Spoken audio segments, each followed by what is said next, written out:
Welcome to the final episode of TBR 100, the series where I am trying to get my TBR below 100 books before the end of the year. I have just finished wrapping up the last episode. Don't know where I was going with that train of thought. I've just finished wrapping up episode 3, and I mentioned at the end of that vlog, I only need to read 3 books before the end of the month and the end of the year in order to reach my goal. So I feel like this is definitely doable. I feel like we're in a good place right now. December is usually quite a chaotic month, and this month is going to be just as chaotic as usual, but I think even with everything that I've got planned, I can still manage a book a week. That's doable. Obviously all of the books have to be on my Kindle because that's what I'm focusing on for this challenge. I am going to be using my TBR jar once again. We have lots of prompts in here, less than we started with because I haven't been putting the prompts back in as we go. I did make a December TBR video as well. Thank you so much to everyone who's commented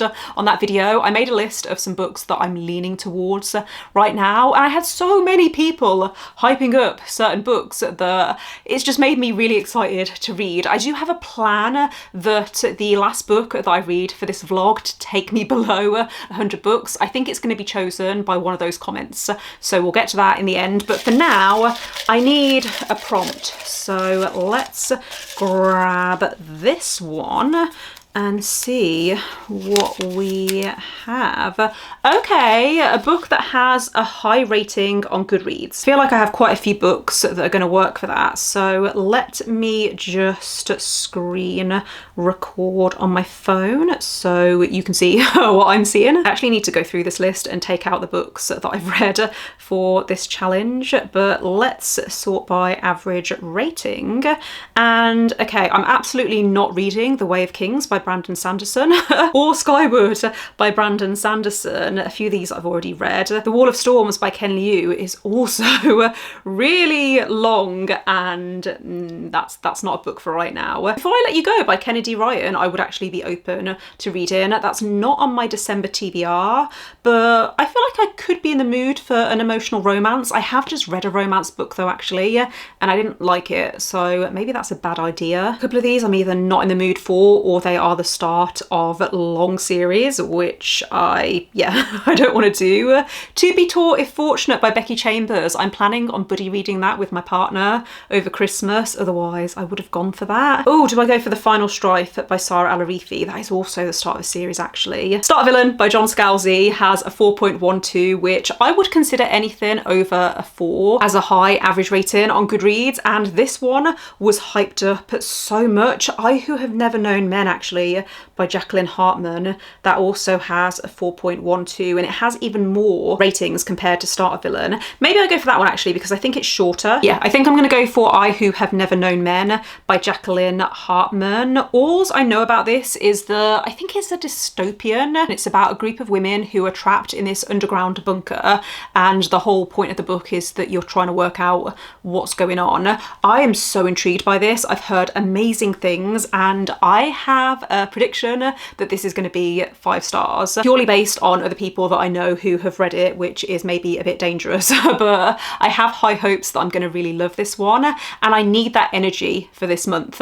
I need every single book in this vlog to be 5 stars. Maybe that's putting too much pressure on it, but I want at least these books to be 4 stars. I want to end this year on a high. I'll check in with you once I've made a start on this. I read the entirety of I Who Have Never Known Men in one sitting last night, and in my defense, it's less than 200 pages. I had every intention of stopping, but there are no chapters in this book. There's occasionally a break where you could take a pause, but once I got into the book and I realised that there's just no chapters, it just goes on and on, I thought, okay, I'll just read until it feels natural to stop, and that moment never happened. I got to a point in the book, and if you've read it, you'll know exactly what point I mean. There was something that happened and I thought, oh, okay, things are getting interesting, so I read a little more, and then something else happened that was really intriguing, and I just kept going and going, and then I realised I was going to finish it in less than an hour according to my Kindle, so I thought, well, might as well stay up until 11 to finish it. The main reason I'm going to give this 4 stars and not 5 stars is because I still had some questions at the end and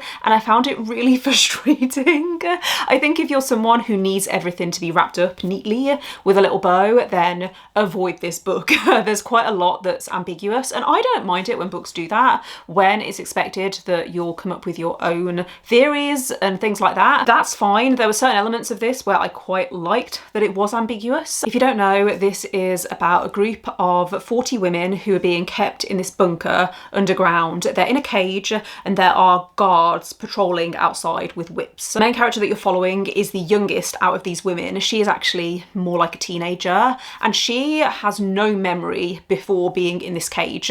The other women do. They are all kind of 30s and upwards. It's about their lives. It's about this woman's experience. It feels very dystopian. I think if you like dystopian fiction, then you should give this a go. She's reached a certain age where she's now got questions and she's finding it frustrating that these other women aren't answering these questions. They're also having these conversations among themselves where they're talking about stuff that they remember from the time before, and she can't relate to any of that. I think it was really well done. I think there was enough intrigue to keep me reading, hence why I finished it in about 3 hours. I think it's one that I'm going to be thinking about for a while. It feels very eerie and there's that sense of despair mixed with a few moments of hope. It's the kind of book that makes me want to go down a rabbit hole reading other people's theories. It's translated fiction. I believe it was originally published in French and the author was from Belgium. It does mean that I need to pick a new prompt and a new book,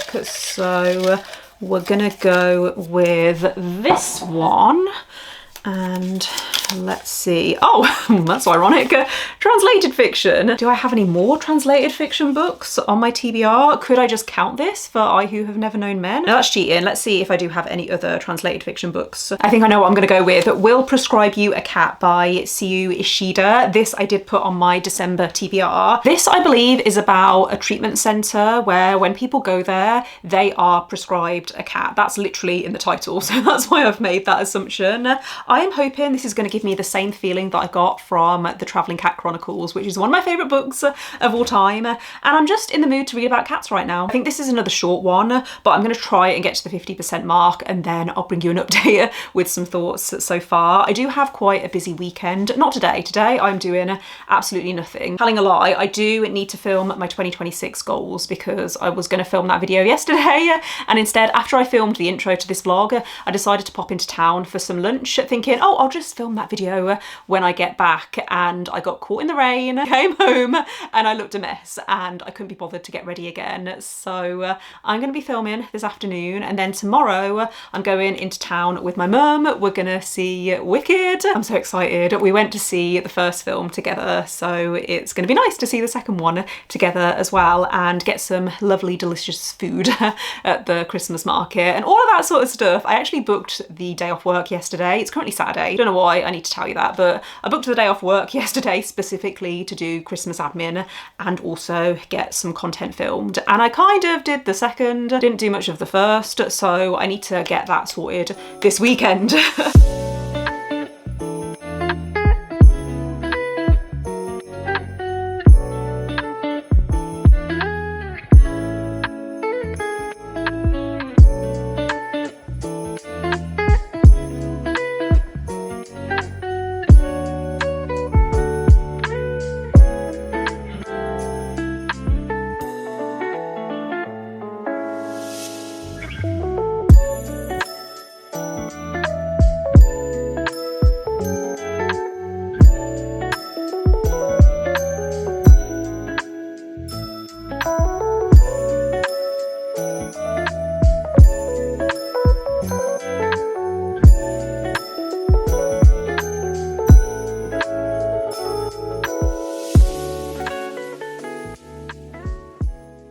I feel like I have a lot to catch you up on, even though it's only been a couple of days. But I had a lovely time yesterday with my mum. We went to see the new Wicked film.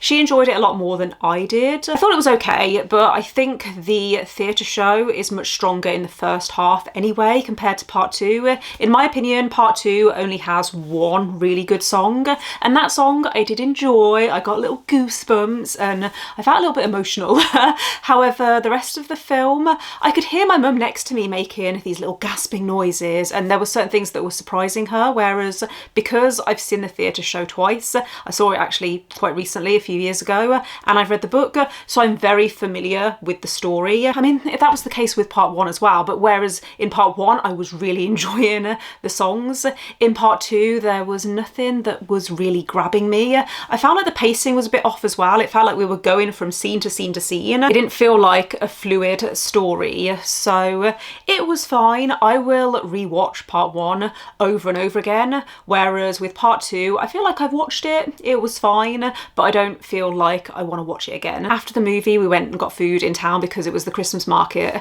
this weekend, and they also have the Christmas tree festival on at the cathedral, which I've never been to before. Apparently they do it every year, and it was really good. I really want to go again. I tried to take some clips on my phone. I don't know how well they came out because I really need to upgrade my phone. I'm out of contract now, and I was looking over the Black Friday weekend. I was thinking about getting a new phone then, but I have decision fatigue, okay? So I'm sticking with my current phone for now, and I might get one in the new year. Anyway, I need to stop rambling. I do have some reading updates. I am about halfway through Will Prescribe You a Cat, and this I would actually compare to Before the Coffee Gets Cold in the way that it's structured. Each short story follows a different person who goes to this clinic that they hear about through a friend of a friend, and the doctor prescribes them a cat. So I've read 2 short stories so far. The first one was about a young man who is stressed out because of work, and he doesn't want to quit his job because it's working for a very prestigious company. So he wants the doctor to help him be able to cope with that stress and continue working there. The second short story I enjoyed a little bit more. That is about a guy in his 50s who is also struggling at work. He's actually struggling to sleep ever since a new deputy manager started. He keeps hearing her voice in his head whenever he's trying to sleep, and he finds her very annoying, and that one I think had quite a sweet message. I think I was expecting this to be a bit more about the cats, and it is. None of these people so far have ever taken care of a cat before. I feel like so far I haven't really got a good sense of these cats' personalities, so I'm hoping that that changes with the next few short stories. I think there's 5 in total. I'm enjoying it while I'm reading it. I'm just not feeling super drawn to pick it up, but even though it should be exactly what I want to read right now because it's so cozy and heartwarming, I think the emotions just feel a bit flat to me. It's not going super in depth. I have now finished Will Prescribe You a Cat, and I have some mixed feelings on this. I don't know whether I'm going to give it a 3 stars or a 4 stars. I think I would have liked it more if it hadn't been structured as short stories. You do have to read them in order, by the way, because there's this overarching story that ties everything together in the end, and that overarching story I did like. That was very memorable. However, the individual stories to me just felt a bit underwhelming. I was enjoying them in the moment. They were quite sweet, but I'm never going to think about them again. Also, some of these characters barely spent any time with these cats. I can get over the human characters not being memorable, but the cats, I was expecting to have a real sense of their personalities, and instead it felt like they were just kind of there. In some of the stories, the character would be given this cat, and after the initial confusion of why have I been prescribed a cat, they would leave the cat at home or with someone else, and then they would go off to work or something, and I would think that's not why I'm reading this book. I want the cute moments with the cats. Annoyingly, I do want to read the sequel, but I also feel like for me to enjoy the sequel I would need to read it now. I think in a few months I'm never going to think about this book again. This also has a magical realism element which I wasn't expecting, so I just wanted to mention that to set expectations. Also, I've noticed with some Japanese fiction there's something about the dialogue that to me feels quite blunt and direct. I've noticed it with a few books now with different translators, so I don't think it's necessary. Well, I think it is a translation issue. I think some translators are translating things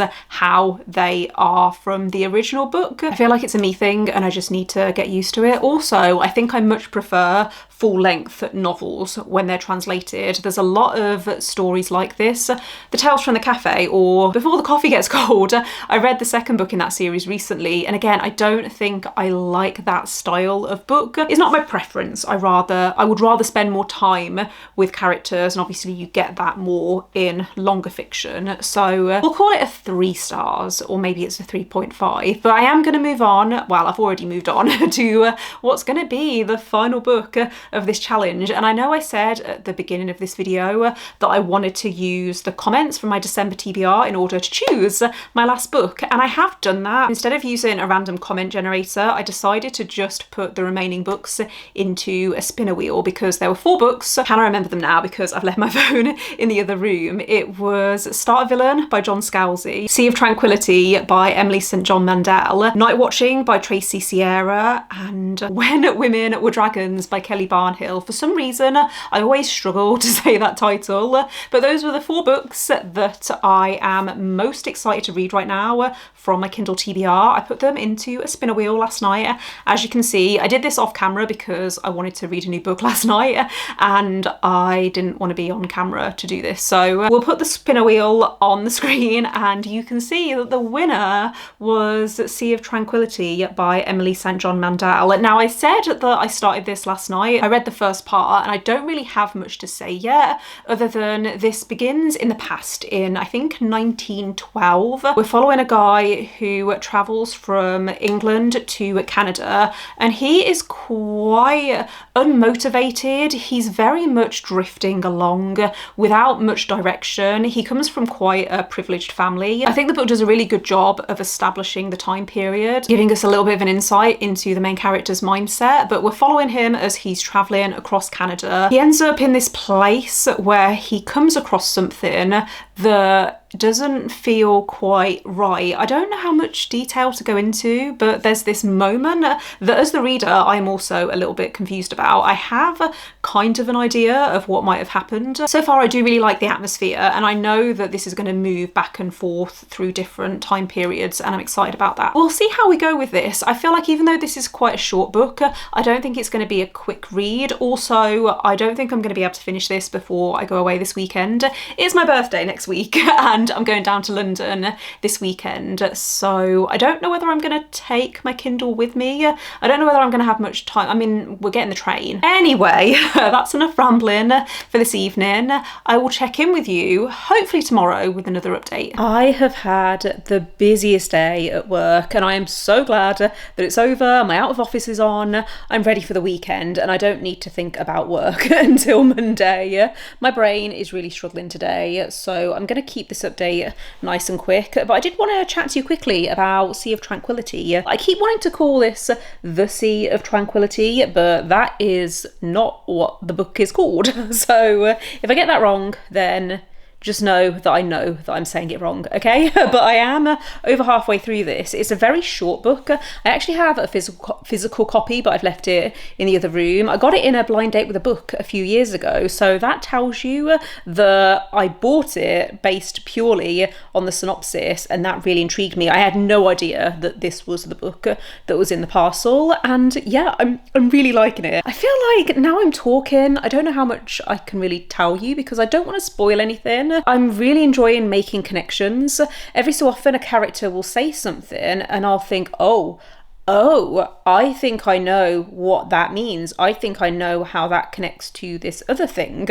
There's different timelines as well, or I should say, we had that timeline in the past. As I said, that's how the book opens, and then it skips forward a little bit, and then it skips forward again. I'm trying to be really vague, but there's basically, yeah, there's been parts that are told in like different timelines. I don't know why I'm overcomplicating it. There's basically been parts that have followed different characters at at different points in time, including in the future, and that's what I'm finding really interesting. I really like this.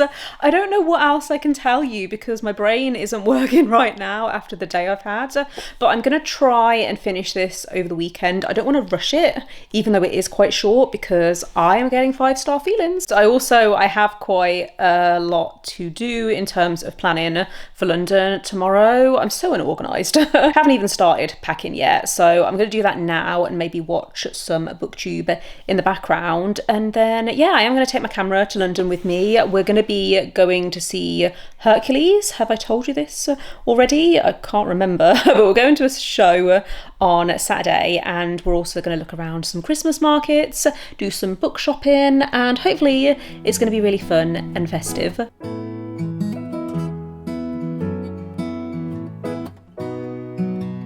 I'm a sucker for the holidays. I wear my ugly sweater to the football game. I watch the colors turn green to gold. It always reminds me of coming home. I cut the turkey, entertain the kids. That's my job, I'm proud that it is. Grateful for the season and the blessing it brings, 'cause the heart of every holiday is family. The heart of every holiday.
Hi everyone, so I've been home from London for a few days now. You may be able to hear my voice, I've been sick. I started feeling ill on Saturday while we were in London, right around the time that we found out our show had been cancelled. So I'm trying to stay positive. It's really difficult right now, but we did still have a nice time in London. We looked around some Christmas markets, we went to quite a few bookshops actually, including 1 or 2 that I haven't been to before, and I did buy a book. I decided to treat myself to a copy of one of my favourite books of all time, The Travelling Cat Chronicles by Hiro Arakawa. This also includes The Goodbye Cat as well on the back, so I just thought this was a really pretty edition. That's the only book that I bought while I was away. We got back on Sunday, and then on Monday Sam injured his foot playing football. There's been a lot that's happened this week. Like I said, I'm trying to stay positive. We were also meant to get a new washing machine installed earlier today, however they arrived and said that they couldn't do it. So our washing machine has been slowly dying for the last couple of weeks, couple of months, and I'm now going to have to take all of my washing to my mum's tomorrow, otherwise I'm not going to have any clean clothes for Christmas. It was my actual birthday a few days ago and we did nothing. Well, no, that's not fair. We ordered breakfast and then we spent the day playing board games because I was obviously still feeling quite stuffy. Sam also has a cold right now and he's not very mobile, so it was quite a relaxing birthday. It was just very chill, which I think I really needed.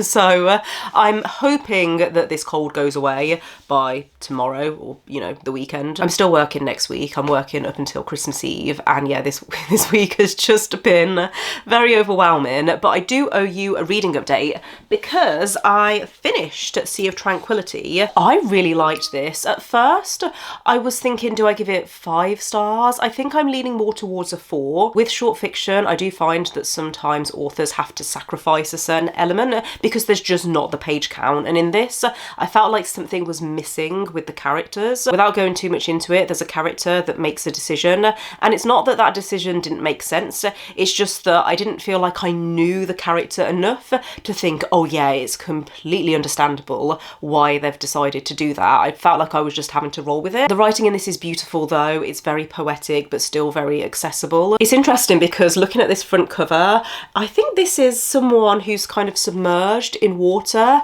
and this I don't think is very reflective of the contents of the book. I'm struggling today, you can tell. I don't think the front cover is very reflective of the contents of the book.